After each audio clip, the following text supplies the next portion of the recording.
कुत्ते और बिल्ली की अनोखी दोस्ती, a story of dog and cat friendship. बहुत समय पहले की बात है। एक शांत सा गांव था, हरियाली से भरा, नदी के किनारे बसा हुआ, जहां लोग बड़े प्रेम से रहते थे। इस गांव में एक बूढ़ा किसान रहता था, जिसका नाम था रामू काका। रामू काका का कोई परिवार नहीं था, लेकिन उनके पास दो प्यारे पालतू जानवर थे, एक कुत्ता जिसका नाम था शेरू और एक बिल्ली जिसका नाम था मिन्नी। शेरू एक वफादार और समझदार कुत्ता था। वह रामू काका की हर बात मानता, खेतों की रखवाली करता और अनजान लोगों को देखकर भौंकता। वहीं मिन्नी बहुत चंचल और चालाक बिल्ली थी। वह घर के अंदर रहती, चूहों को पकड़ती और दिन भर आराम करती। पर एक समस्या थी, शेरू और मिन्नी की आपस में बिल्कुल नहीं बनती थी। दोनों एक दूसरे को देखकर गुर्राते और दूर चले जाते। मिन्नी सोचती, ये शेरू हमेशा गुस्से में क्यों रहता है, और शेरू सोचता, ये मिन्नी तो बस आराम करती रहती है, कोई काम ही नहीं करती। रामू काका ने कई बार कोशिश की कि दोनों में दोस्ती हो जाए, लेकिन जैसे ही शेरू पास आता, मिन्नी पूंछ फुलाकर फुफकारने लगती और ऊंचे ताक पर चढ़ जाती। शेरू भी गुस्से में भौंकता और दूर चला जाता। एक नई शुरुआत। एक दिन गांव में अजीब बात हुई। खेतों में चूहे बहुत बढ़ गए, फसलें कुतर दी गई, अनाज के भंडार खोखले हो गए और किसान परेशान हो गए। रामू काका ने देखा कि अकेली मिन्नी इतने सारे चूहों से नहीं निपट पा रही थी। वह थक गई थी, लेकिन उसकी कोशिश जारी थी। शेरू ने यह सब देखा। पहली बार उसने मिन्नी की मेहनत को समझा। उस रात जब सब सो रहे थे, शेरू चुपके से मिन्नी के पास गया। वह गुर्राया नहीं, बस धीरे से बोला, मिन्नी, मैं जानता हूं हम दोस्त नहीं हैं, लेकिन मुझे लगता है अब हमें साथ काम करना होगा। गांव को हमारी जरूरत है।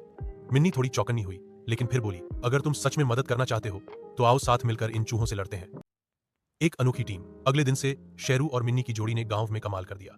मिन्नी अपनी फुर्ती से चूहों को पकड़ती और शेरू खेतों की रखवाली करता, ताकि कोई चूहा भाग न सके। वे दोनों मिलकर काम करते, बिना एक दूसरे से लड़ाई किए। कुछ ही हफ्तों में गांव के खेत फिर से साफ हो गए। किसान बहुत खुश हुए।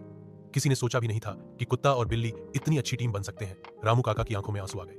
उसने दोनों को गले लगाया और कहा, तुम दोनों ने दिखा दिया कि जब दो अलग सोच वाले मिलकर काम करें तो चमत्कार हो सकता है। बदलते रिश्ते। अब शेरू और मिन्नी की दोस्ती दिन ब दिन गहरी होती चली गई। वे साथ बैठते, साथ खाते और रात को एक ही छत के नीचे सोते। गांव के बच्चे उन्हें देखकर खुश होते और कहते, देखो, दुश्मन भी दोस्त बन सकते हैं अगर दिल साफ हो। एक बार गांव में भारी बारिश हुई।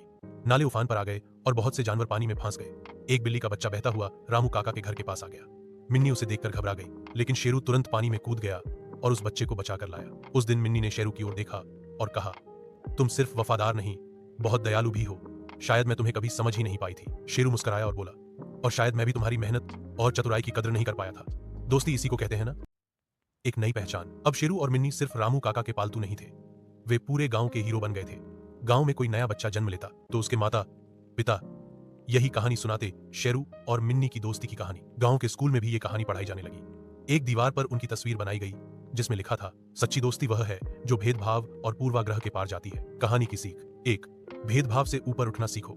चाहे तुम कितने भी अलग क्यों ना हो, अगर दिल साफ है तो दोस्ती हो सकती है। दो, मिलकर काम करने से हर मुश्किल आसान हो जाती है। तीन, पहले समझो फिर परखो। दूसरों की अच्छाई तब दिखती है जब हम उन्हें समझने की कोशिश करते हैं। चार, हर रिश्ता बदल सकता है अगर इरादा सच्चा हो। अगर चाहो, मैं इस कहानी का चित्रों के साथ बच्चों के लिए संस्करण या कॉमिक बुक शैली में एडिट भी कर सकता हूँ, या फिर इसी कहानी को अंग्रेजी में या कविता के रूप में भी बदल सकता हूँ। बताओ कैसे? चाहोगे?